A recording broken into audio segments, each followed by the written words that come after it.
चुका होतात.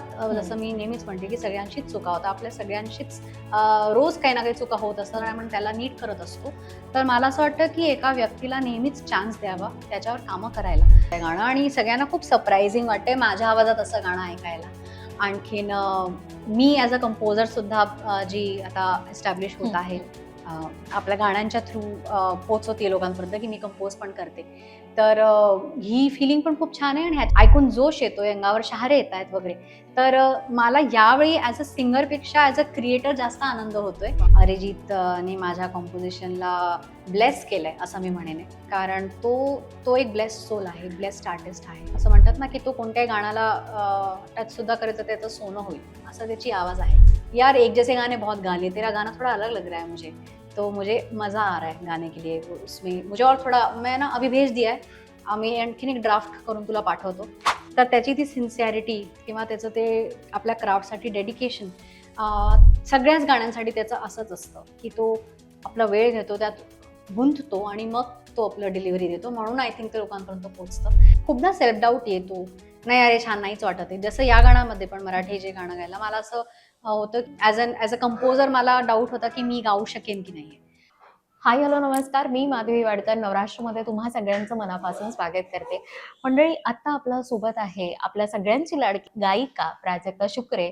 म्हणजे खरं तर बिग बॉसच्या घरामध्ये तुझा तो साधा स्वभाव आणि ती गोड अंगाई आम्ही आजही मिस करतोय. काय सांगशील प्राजक्ता? सगळ्यात आधी तर अभिनंदन म्हणेन, कारण थँक 1 यू. मे रोजी शिवबा मराठी मनात हे गाणं रिलीज झालेलं आहे आणि खूप सुंदर असा प्रतिसाद मिळतोय. तर त्यासाठी नवराष्ट्राकडून अभिनंदन करेन. Thank you so much. आणि कसं वाटतंय आता? फीलिंग्स छान कशा वाटतंय. येतायत? खूप छान फिलिंग आहे. कारण एक खूप छान ऑनेस्ट फिलिंगनी ते गाणं बनवलंय आणि ते लोकांपर्यंत पोहोचतंय. लोकांना इतकं छान वाटतंय, इतका छान प्रतिसाद मिळतोय गाण्याला.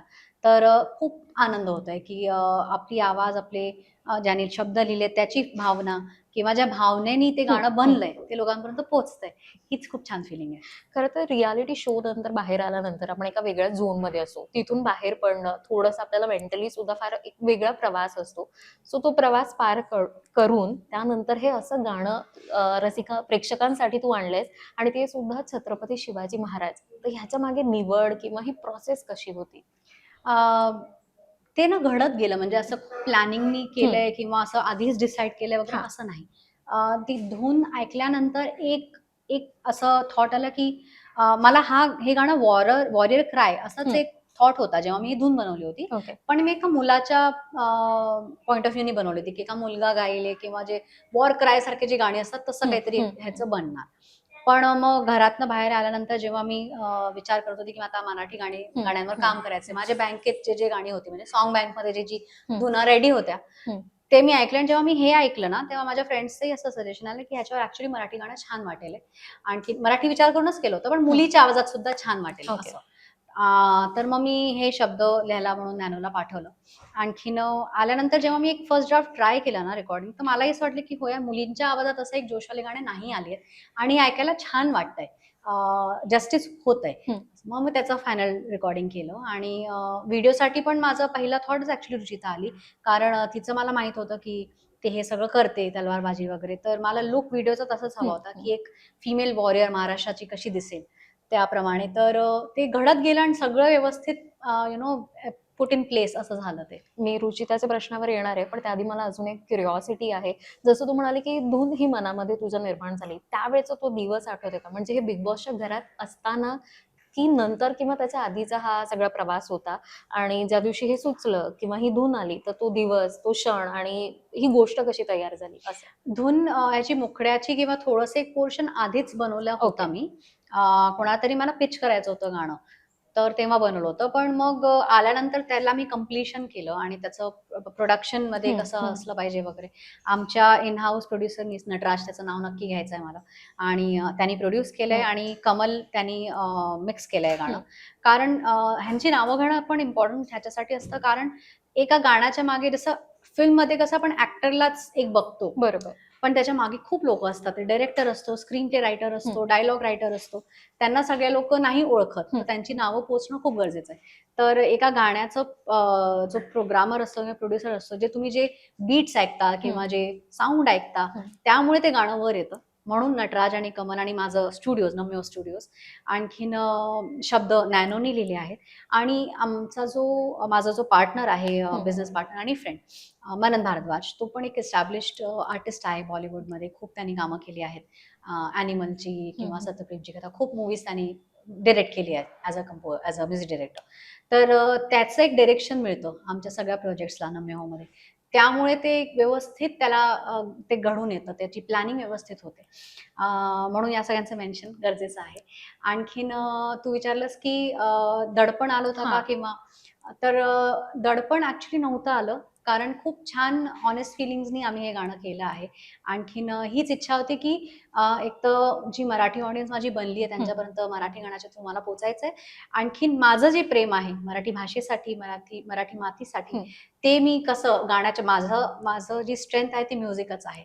तर त्याच्या थ्रूच मला ते पोहोचवता येईल, म्हणून त्या इंटेन्शननी ते गाणं बनवलंय. आय थिंक सगळे खूप खुश आहेत. कारण कसं आहे ना, बिग बॉसच्या घरात तू जेव्हा जोपर्यंत होती तेव्हापर्यंत तू जितकी काही गाणी ती छोटे-छोटे गात होती. म्हणजे ती अंगाई असो, ती आम्ही सगळे मिस करत होतो. आणि दे धक्का बिग बॉसच्या या रिएलिटी शोमध्ये आम्हाला जे छोटे तुझे मुखवडे ऐकायला मिळत होते, हो. त्यानंतर आम्ही सुद्धा वाट बघत होतो, की यार प्राजक्ताचं काहीतरी नवीन गाणं यायला पाहिजे आणि पुन्हा तो स्वर आणि आवाज ऐकायला मिळाला पाहिजे. सो हो. थँक म्हणेन त्यासाठी. रुचिताचा विषय निघाला. हो. सो निवड करताना का तुला वाटलं, की नाही ही परफेक्ट आहे रुचिता म्हणून? आणि ऑफ द कॅमेरा म्हणजे बिग बॉसमध्ये आम्ही तुमची जोडी पाहिलेली आहे किंवा तुमचं बॉन्डिंग कसा होता तो पाहिलाय. पण आता हा बॉन्ड कसा आहे? हो. इनफॅक्ट बिग बॉसमध्ये सुरुवातीच्या दिवसांमध्ये तर मला तिच्यात खूप राग यायचा. मी हो. तिला म्हटले, की "कसं बोलते? का ओरडते? मला नाही खेळायचं हिच्याबरोबर" वगैरे असं हो, हो, सगळं हो. बोलली आहे मी. आणि जसे-जसे जर्नी वाढली बिग बॉसची, मला तिचा तो स्वभाव दुसरा जो आहे, जो तिच्यात बालपण आहे किंवा तिच्यात जो एक रिअल फेस आहे, हं, तो मला आवडतो. त्यात चुका होतात. हं. जसं मी नेहमीच म्हणते, की सगळ्यांशीच चुका होतात. आपल्या सगळ्यांशीच रोज काही ना काही चुका होत असतात आणि आपण त्याला नीट करत असतो. तर मला असं वाटतं, की एका व्यक्तीला नेहमीच चान्स द्यावा, त्याच्यावर कामं करायला. ती लहान आहे अजून वयाने, आणि तिच्याकडनं नक्कीच चुका झाल्या, ज्याप्रमाणे ती काही-काही गोष्टी बोलली आहे. पण मला तिच्यातली जी गोष्ट आवडते ती हे आहे, की ती प्रामाणिक आहे आणि ती ओन करते आपल्या मिस्टेक्सला, की हो मी चुकले. हं. पण तिच्या मनात काही आणि तोंडावर काही असं नाहीये. ती गोष्ट मला एका व्यक्तीमध्ये आवडते, आणि ज्यांची इच्छा असते ना स्वतःवर काम करण्याची, ते नेहमी ग्रो होतात. आणि तिच्यात ती इच्छा आहे, की "हो गं ताई, मी चुकले, पण मी करेन, ह्याच्यावर काम करेन."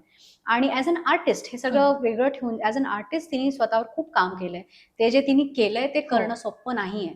बोलणं, तोंड उचलून बोलणं खूप सोपं असतं लोकांसाठी, की "अरे हिला का बरोबर. घेतलं?" वगैरे, वगैरे. पण तुम्हाला नाही जमणार जे तिने केलंय. तर त्या आर्टिस्टला मला सपोर्ट करायचा होता, आणि घराच्या आतच मी तिला म्हटलं होतं, की "मी नक्की तुला सपोर्ट करणार, आणि माझा स्टुडिओ आहे, तर कुठेही काहीही जमेल, I will put you in their." आणि लकीली ही अशी संधी बनून आली, की हे गाणं जेव्हा मी ऐकलं, तर मला तीच इमॅजिन झाली, की "हां यार, ही व्हिज्युअली फिमेल वॉरियर खूप छान दिसेल आहे." म्हणून तिला कॉल केलं, आणि तिला एक खूप आनंद झाला, की मला एक छान व्हिडिओमध्ये काम करायला मिळणार, आणि प्रेझेंटेशन तिचं एक ॲज अन आर्टिस्ट छान होणार. तर ती तेव्हा आपल्या लो फेजमध्ये चालली होती. ओके. तर तेव्हा जेव्हा मी तिला कॉल केलं, तिला या गोष्टींनी खूप आनंद दिला, की "हां यार, चला हे सगळं मी स्वतः पण मागे सोडते आणि मी आता कामाकडे लक्ष देते." असं तिचं एक फोकस आलं. तर मला या गोष्टीचा खरंच आनंद आहे. काय सांगशील सोशल मीडियावरती कसा प्रतिसाद मिळतोय ह्या गाण्याला? किंवा ऑफकोर्स तुला कॉल्स आले असतील काही जणांचे तर ते रिएक्शन्स, फीडबॅक कशा पद्धतीने मिळतायत? मला खूप लोकांनी, म्हणजे मोस्ट ऑफ द पीपल, ज्यांना काही मी सांगितलं, की असं-असं येतंय, मला नाहीच सांगितलं, की "रुचिताला नका घेऊ. आणखीन कोणी हं, विचार हं. करा" वगैरे. आणि हे ऐकून तर माझं आणखीन स्ट्राँग झालं, की नाही, आता तर मी हिलाच घेणार. हे काय आहे? म्हणजे ही एवढी लहान ती मुलगी आहे. तर एवढं कोणाच्या अगेन्स्ट जाणं, मला असं वाटतं, की यार तिचा आर्टलाही बघा ना, आणि तिला लाइक आय सेड, की संधी द्या ना, सुधारण्याची संधी बरोबर. द्या. बरोबर. तर मग मी आणखीन स्ट्राँगली हे केलं, की नाही, आता हिलाच घेणार. आणि हे गाणं छान होणारच, हे ती छान करणारच असं. आणि काय म्हणतात, की नाही, दुसरं कोणी नाव नाही सुचलं. ॲक्चुअली तीच करेक्ट वाटत, आणि तीच करेक्ट आहे या गाण्यासाठी, असं मला वाटतंय आत्ताही. आणि गाण्याबद्दल काय रिएक्शन? म्हणजे आता हे गाणं आउट झालेलं आहे. हो. तर प्रतिसाद प्रेक्षकांचा कसा मिळतोय? सोशल मीडियावरती तर आम्ही बघतोय, की खूप हो. लाइक्स आणि छान रिएक्शन हो. येतायत. हो. पण तुझे कोड आपण नेटवर्क म्हणतो किंवा आपले बरोबर. फ्रेंड सर्कल असतात. तिथून असे कोणाचे कॉल्स येतात, की "अरे नाही गाणं खूप सगळ्यांना छान." खूप आवडतंय गाणं, आणि सगळ्यांना खूप सरप्रायझिंग वाटतंय माझ्या आवाजात असं गाणं ऐकायला. आणखीन मी ॲज अ कंपोजर सुद्धा जी आता एस्टॅब्लिश होत हं, आहे, हं. आपल्या गाण्यांच्या थ्रू पोचवते लोकांपर्यंत, की मी कंपोज पण करते. तर ही फिलिंग पण खूप छान आहे आणि ह्याच्यासाठी पण खूप छान प्रतिसाद येतोय, की खूप छान धून लावली आहे किंवा ऐकून जोश येतोय, अंगावर शहारे येतायत वगैरे. तर मला यावेळी ॲज अ सिंगरपेक्षा ॲज अ क्रिएटर जास्त आनंद होतोय, वाह! की आपलं एक थॉट एक छान मिळून सगळं आलंय, आणखीन सगळ्या लोकांपर्यंत पोहोचतंय. आणखीन ते असं आपलं बेबी कोणाला आवडणं अशी वाली ती फिलिंग आहे, की खूप हे गाणं सगळ्यांना आवडतंय. अरे वाह! छान, छान फिलिंग आहे अशी. खूप छान. मी म्हणेन, की जसं तू आता उत्तरामध्ये म्हणाले, की रुचिता सुद्धा लो फेजमध्ये होती. हो. खरं तर रिएलिटी शोमधून बाहेर आल्यावरती मी जसं पहिल्यांदा प्रशांत बोलले, की ऑफकोर्स एक टाईम पिरियड लागतो आपल्याला सुद्धा त्या सगळ्या फेजमधून बाहेर यायला हो. आणि लाईफ स्मूथ नसते, अप्स एंड डाउन्स असतात. तो ही कुठेतरी पुन्हा एक तुझी झेप आहे, असं मी म्हणेन. हो. तर ही झेप घेताना मनामध्ये काय भावना होत्या आणि म्हणजे ती पट्टी किंवा ती लेव्हल कशा पद्धतीने तू पार केलीस? मनामध्ये भावना ह्याच होत्या, की मी कोणत्याही रिएलिटी शोमध्ये आपल्या म्युझिकमुळे आले आहे. हं. ते आधीचे असो किंवा आत्ताचा हा बिग बॉस असो. अ, माझी जी ना मेरी पहचान म्युझिक से ही है. तर मला लोकांपर्यंत माझ्या म्युझिकच्या थ्रूच पोहोचायचं आहे आणि जास्तीत जास्त काम करायचं आहे. जे गॅप झाला होता, लोकांचे जे कंप्लेन्स होत्या, की तुमचे मराठी गाणे हो. आम्हाला नाही ऐकायला मिळाले जास्त, तर ती गॅप मी स्वतःच फिल करते. कसं आहे, की आधी घरी बसून विचार करणं, की हां, मला चान्स मिळेल, मला चान्स मिळेल, कोणीतरी मला गायला देईल. त्यापेक्षा स्वतःच ती आता क्रिएट करणं स्वतःसाठी, की मीच बनवते ना गाणं, हं. मीच करते, मीच पोहोचवते. आता कारण हे सोशल मीडियामुळे एक छान गॅप कमी झालाय लोकांपर्यंत पोहोचण्यासाठी. कोणीही आपलं गाणं बनवून लोकांपर्यंत पोहोचू शकतो. तर त्याचा फायदा घेऊन मी विचार केला, की मीच आता जास्तीत जास्त गाणं बनवेन आणि ती कंप्लेन जी आहे त्याच्या उत्तरासाठी त्यांना प्रेम देण्यासाठी मला आळस सोडून प्रोक्रॅस्टिनेशन सोडून आपल्या गाण्यावर काम केलं पाहिजे आणि जास्तीत जास्त गाणी बाहेर आणली पाहिजे. खूप छान. आत्तापर्यंत ह्या गप्पा मारल्या त्या आपण शिवबा मराठी मनात ह्या एका हो, गाण्याबद्दल. हो. पण 5 मे रोजी तुझं दुसरं गाणं सुद्धा रिलीज होते. प्रेक्षकांच्या भेटीस येते आणि ते सुद्धा अरिजित ह्याच्यासोबतचं आहे. हो. सो ह्या गाण्याची जर्नी मला ऐकायला आवडेल. हो, म्हणजे खूप असं सुंदर फिलिंग आहे, की अरिजितने माझ्या कंपोझिशनला ब्लेस केलंय असं मी म्हणेन आहे. कारण तो एक ब्लेस्ड सोल आहे, ब्लेस्ड आर्टिस्ट आहे. आणखीन असं म्हणतात ना, की तो कोणत्याही गाण्याला टच सुद्धा करेल तर त्याचं सोनं होईल, असा त्याची आवाज आहे. कारण त्याचं बोललेलं शब्द ना, त्याचा गायलेला हं. शब्द असा वाटतो, की ही मीन्स इट आणि ते खूप प्रामाणिक असं वाटतं. तर म्हणून लोकांना त्याचं ते सॅड सॉन्ग असो किंवा रोमॅन्टिक सॉन्ग असो किंवा हॅपी सॉन्ग असो, ती फीलिंग लोकांपर्यंत हं, पोहोचते. हं. आणि Arijit Singh is top most artist of our country. तर माझ्यासाठी खूप मोठी संधी आहे. कारण मी तर सुरुवात केली ॲज अ कंपोजर. तर त्यांनी ॲज अ फ्रेंड ऑब्व्हियसली ते गायलं आहे माझ्यासाठी. पण मी as an artist I look up to him a lot. आणखीन खूप इन्स्पायरिंग आहे तो. अ, खूप म्हणजे त्याच्यासारखं सिंगर खूप वर्षांपासून आला नाही आणि होणारही नाही असं मला वाटतं. कारण तो कोणत्याही जॉनरला इतकं सुंदर, इतकं ईजमध्ये निभवतो, की असं कसं गातो यार? असं वाटतं, की ये गाना भी इतना अच्छा कैसे गा देता है? असं ते थॉट येतं त्याच्यासाठी. तर ही जर्नी खूप सुंदर होती आणि त्याला गाणं जेव्हा पाठवलं, त्याला गाणं खूप आवडलं आणि त्याचे शब्द मला खूप छान वाटले, की यार एक जैसे गाने बहुत गा लिए, तेरा गाना थोड़ा अलग लग रहा है मुझे, तो मुझे मज़ा आ रहा है गाने के लिए। वो उसमें मुझे और थोड़ा मैं ना अभी भेज दिया है. मी आणखीन एक ड्राफ्ट करून तुला पाठवतो. तर त्याची ती सिन्सिअरिटी किंवा त्याचं ते आपल्या क्राफ्टसाठी डेडिकेशन सगळ्याच गाण्यांसाठी त्याचं असंच असतं, की तो आपला वेळ घेतो, त्यात गुंततो आणि मग तो आपलं डिलिव्हरी देतो. म्हणून आय थिंक ते लोकांपर्यंत पोहोचतं. तर त्याची प्रोसेस मला खूप काही शिकवून गेली, की तो एवढ्या मोठ्या पोझिशनवर आहे, की तो सहज गाऊन पण काही पाठवलं असतं किंवा रिलीज पण केलं असतं आम्ही त्याचं तसंच ड्राफ्ट, तरी लोकांना आवडलंच असतं. पण तो एवढं त्याचं एफर्ट्स देतो कोणत्याही गाण्याला, की ते खरंच शिकण्यासारखं आहे. प्राजक्ता, मी आतापर्यंत ना अनेक तुझ्या मुलाखती ऐकल्यात आणि मला ना आज प्राजक्ता अशी कॉन्फिडंट दिसते आणि त्याच्यासोबत असं दिसते की ती क्लिअर आहे माइंडने तिच्या अपकमिंग प्रोजेक्टबद्दल. म्हणजे आता तिचे थॉट प्रोसेस सिंगरपेक्षा सुद्धा हे क्रिएटर म्हणून चालतायत, की काहीतरी क्रिएटिव्ह घेऊन येते. हो. तर अजून काही प्रोजेक्ट येतायत का? किंवा काय लाईनअपमध्ये अजून आहे? खूप छान-छान गाणी आहेत. हो. ॲज अ कंपोजर आणि ॲज अ म्हणजे नम्यो स्टुडिओजकडनं खूप छान छान गाणी येणार आहेत आणि खूप सुंदर सुंदर आर्टिस्ट बरोबर आम्ही कोलॅब केलं आहे. आणि म्हणजे काय आता नावं सांगता येणार नाही कारण ते गाणी आता रिलीज नाही झालीत. पण वेगळे-वेगळे फीलिंग्सचे, वेगळे-वेगळे मूड्सची अशी गाणी आहेत.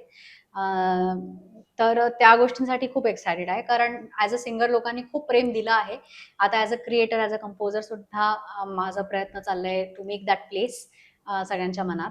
आणि अशी इच्छा आहे आणि काय म्हणतात मेहनत आहे त्याच्या मागे, की ती जागा पण मी बनवेन लोकांच्या मनात. आणखीन एक छान फीलिंग आहे. ते गाणं बनवण्याची जी प्रोसेस आहे ना, सुरुवातीपासून धून बनवण्यापेक्षा जेव्हा ते पूर्ण होते, आवाज मिळतो एक हो. त्या गाण्याला, ती प्रोसेस खूप सुंदर आहे. आणि जिवंतपणा जेव्हा त्या गाण्याला येतो, तर खरंच इट इट फील्स लाइक की एक आणखीन बाळ तुमचं या दुनियेत आलं आहे असं. पण पडद्यामागची रिअलिटी काय सांगशील, की हे सगळं खूप छान दिसतं, पण एक क्रिएटर किंवा कंपोजर आणि सिंगर म्हणून जेव्हा आपण काम करतो, तेव्हा हे काही डिफिकल्टी, चॅलेंजेस असतात, जे फक्त तुला माहिती आहेत. ते काय होतं आणि नक्कीच ते फेस असतात. कसे केले? कारण की खूपदा सेल्फ डाऊट येतो, की नाही अरे छान नाहीच वाटत आहे. जसं या गाण्यामध्ये पण मराठी जे गाणं गायलं मला असं होतं, की ॲज अ कंपोजर मला डाऊट होता, की मी गाऊ शकेन की नाही. पण मग माझ्या फ्रेंड्सनी तो एक हे दिला, की "नाही अगं छान वाटतंय तुझ्या आवाजात, तूच गा." तो मनन असो किंवा हिमानी असो, जे माझे दोन्ही पार्टनर्स आहेत किंवा आमचे स्टुडिओचे जे लोकं आहेत. तर अशी तुमची लोकं आजूबाजूला असली जे तुम्हाला आणि असं नाही, की फक्त प्रेजेसच करतात म्हणून तुम्हाला ते आवडतात. ते तुम्हाला करेक्ट डायरेक्शन देतात. त्यामुळे ते कन्फ्युजन्स थोडे कमी होतात. पण येतो लो फेज पण येतो, डाउट्स येतात, सेल्फ डाउट्स येतात. असंही वेळ येतो, की क्रॅक होऊच शकत म्हणजे मुखडा छान बनून गेला, पण अंतरा क्रॅकच होत नाहीये. असंही होतं किंवा कधी-कधी एका तासात 3-3 ट्यून सुद्धा सुचतात. तर ते फ्लो असतो एका-एका दिवसाचा, की एका दिवशी काहीतरी छान फ्लो देवांच्या कृपेनेच असतं ते. कधीही मला नाही वाटत, की आपण काही बनवतो. ते फ्लो असतो.